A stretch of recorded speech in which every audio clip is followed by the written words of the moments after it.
Hey y'all, I'm back. So, I'm so excited if y'all can't tell. Love and Hip Hop New York is finally back on TV. Season 8, this is episode 1 called Unity. So I'm here to just give y'all review, my thoughts and what went down, all the shits and giggles. Don't forget you guys to subscribe to this channel. Also, leave your comments down at the bottom and click the bell so whenever I upload something, you guys be able to see it and watch and interact with me.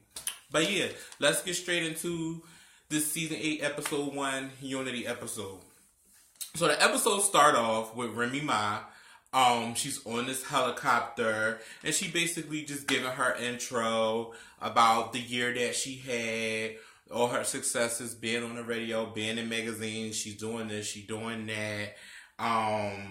Basically, what I took from it was a lot of shots at Nicki Minaj. It was, oh, I'm subliminal shots at that. It was, oh, I'm doing this, I'm doing that.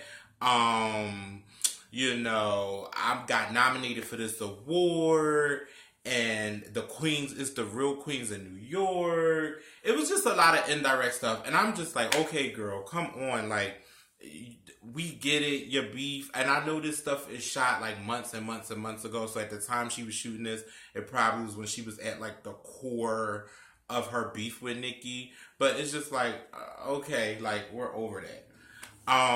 So you see the helicopter land. She talk about being in LA for the BET Awards, and then it immediately jumps to like this scene where she's having her own network event. You got DJ Self, he's the DJ, and then you got Juju there, Bianca's there, Papoose is there, and she comes in, make this whole announcement about women uniting and all this other stuff, and then you see her go have a conversation with Juju and Bianca. The conversation quickly turns into Juju. I mean, not Juju. I'm sorry. Quickly turns into Bianca out here fighting, and they want to know why she's still out here fighting, doing this and that. She needs to focus on her brand and her music instead of being out here in these streets like fighting all the time. Which is true. Side note, yo, everybody weaves is fucked up. Am I the only one that noticed that? They hair, and I know mine's looking a little rough right now. If y'all follow me on Instagram, y'all know my hair be laid. But everybody's weave was fucked up. Like, only people here that look nice. Juju's look nice.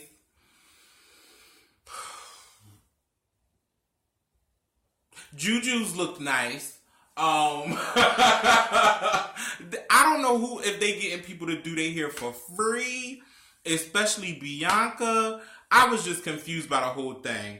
Y'all let me know what y'all think down there in the comments. It's too yeah.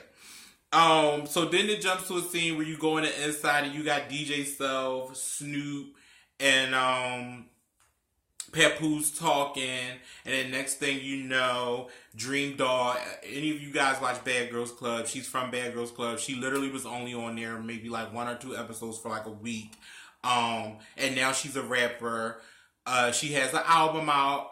Is on Tidal, and I think it's called Dream Plastic or Plastic Doll or something with plastic. It's on Tidal. Just type in Dream Doll if you have Tidal. It's kind of good. Like, I'm not even gonna hold you. It's cute turn up music. You in the house, you getting ready, you drinking, you about to hit the club with your girls. You know what I'm saying? It's not a do album or anything, but definitely the girls will like it. It's a cute little ratchet album. There's a lot of talking about dick suck, pussy eating, paying for the pussy. It's all that kind of stuff. But that's Dream Doll. So basically, Self is introducing Dream Doll as his new artist on the Gwennon team. And of course, everybody's drooling over her.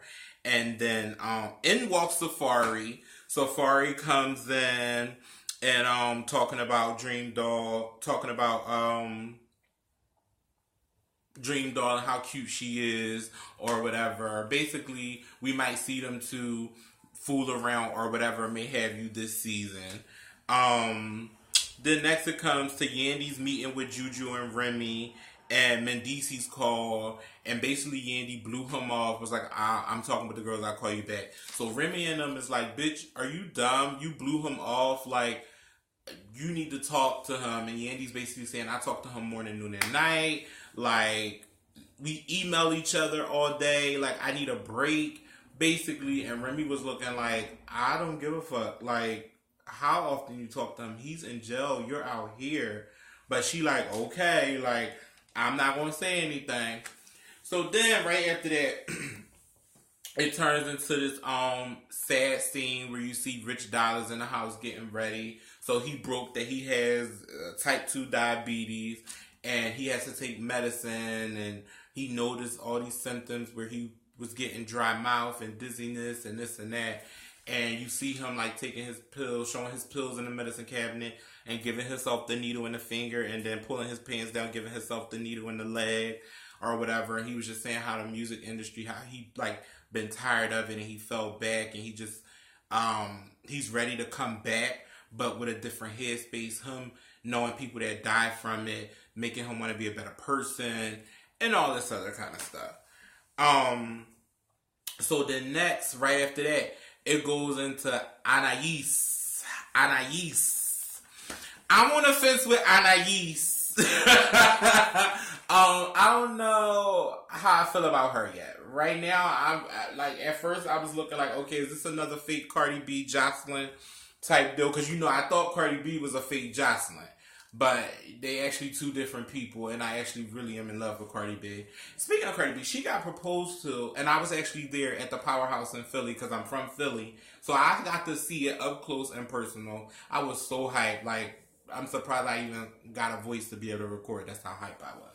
But basically, Anais is there. You see her husband. They basically going back and forth. You could tell that they don't like each other or not even really happy with each other. She basically was saying, let's have sex, and he was like, basically, hell no. And she basically was like, well, it's cute men in here I'm going to go see. And he was like, well, bitches, cute bitches in here, and I'm about to go see them. So what you saying? So he basically was like, get yourself together. And she like, no, nigga, you get yourself together. And she walks off and go talks to some people. Then there's this producer guy. His name is Navana, something. Shit, if you watched it, you know who I'm talking about. He trying to get in basically to manage her. He's worked with Ty Dolla $ign, if I'm not mistaken. Why do all the people from these reality shows like work with the same four artists? It's either Chris Brown, Ty Dolla $ign, who else name is always mentioned on here? Chris, Ty, and somebody else. It's on the tip of my head, but it's like the same. They work with the same artist. Nobody works with anybody different, and I'm just like, okay, like it's Ty Dolla $ign. Like, no shade, but it's Ty Dolla $ign. Anyway, so yeah, so then basically they start flirting, and she basically give him the draws without giving him the draws, and he was like, I don't think my girlfriend will like that. My girlfriend don't like Anais because she flirts a lot, but that's just her personality and that's just her style, and that don't make it right because that just be the ass whooping that bitch would be getting if it was me. But whatever. So then we get a scene where Rich is with Webstar. Y'all know DJ Webstar, let it rain and pour it out. Let it rain and pour it out. That's DJ Webstar, basically. He's working with this girl named Bree. You see this girl Bree in the studio. Rich Dollars comes in to hear him because basically Webstar wants Rich Dollars to sign her. And they be giving Rich so much praise. Maybe I should take the time out to Google his praise. And I know this is bad, but if it's not something that I see on the forefront, to me it's kind of like, what has this person done? Like, they praise Rich like he's this mega producer or manager or like artist developer, and I just don't see it. If anything, his chances of taking Olivia to the next level, I just don't feel like that. What y'all think? Because I just don't see it for Rich, but whatever.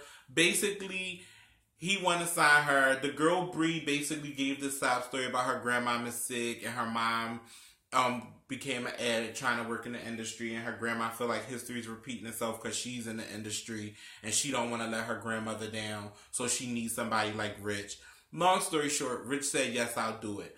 But there's a piece of drama. This girl Bree is beefing with Bianca. Bree is saying that Bianca stole her whole swag, stole her whole look, and both of their weaves is fucked up and both of their looks is fucked up. So I mean, it really ain't much to be stealing if you ask me.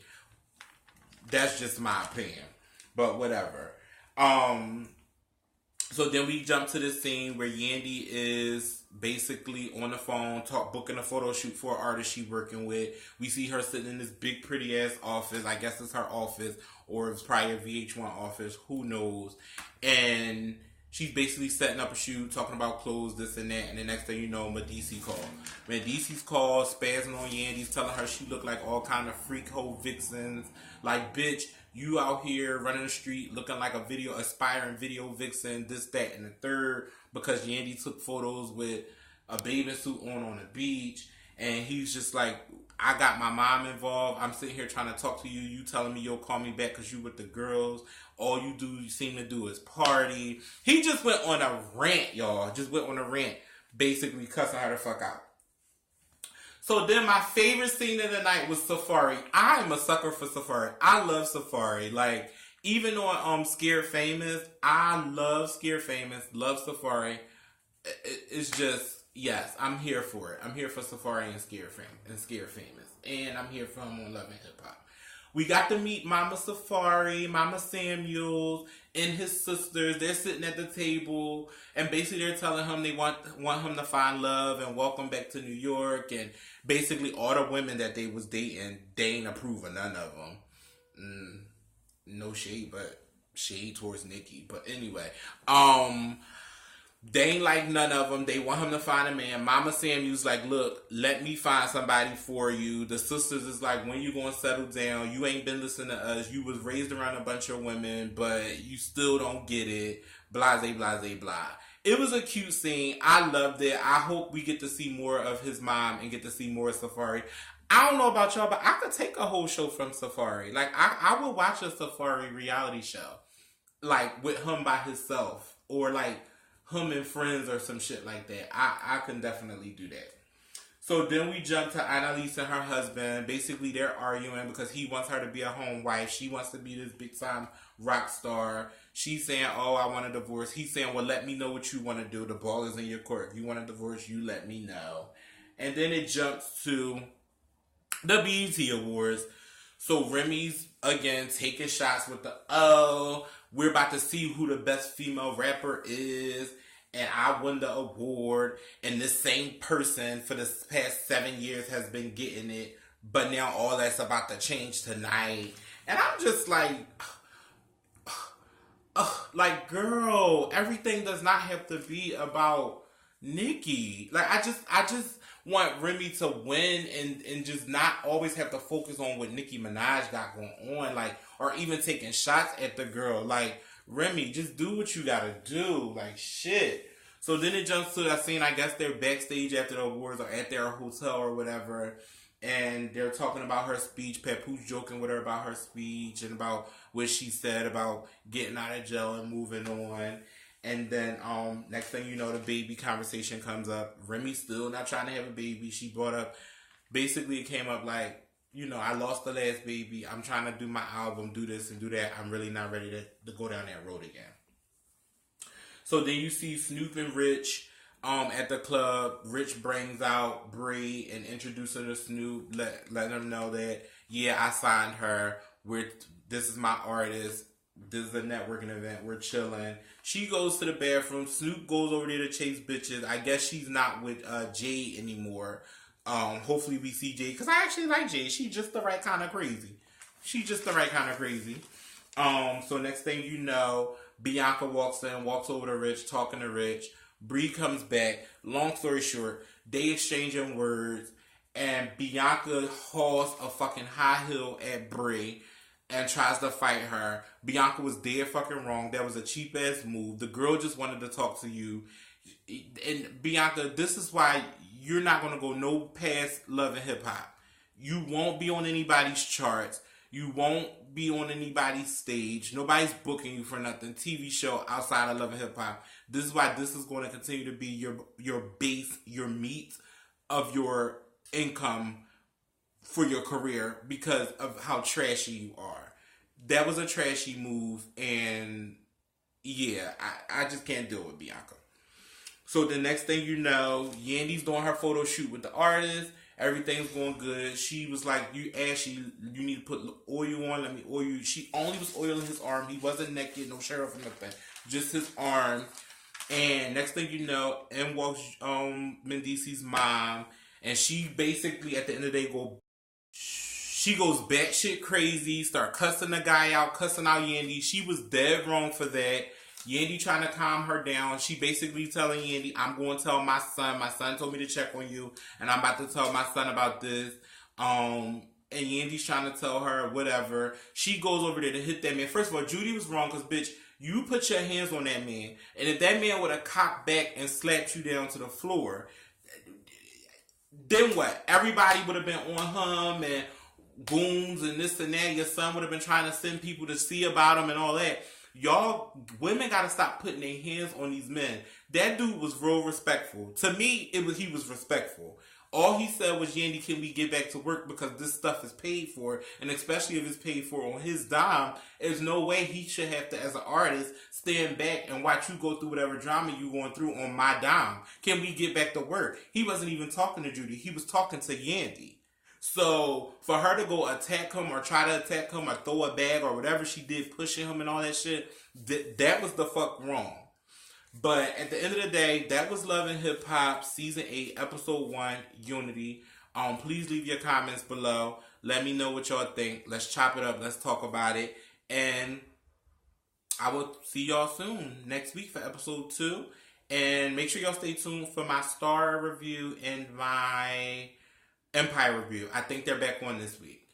Other than that, talk to you guys later. Peace.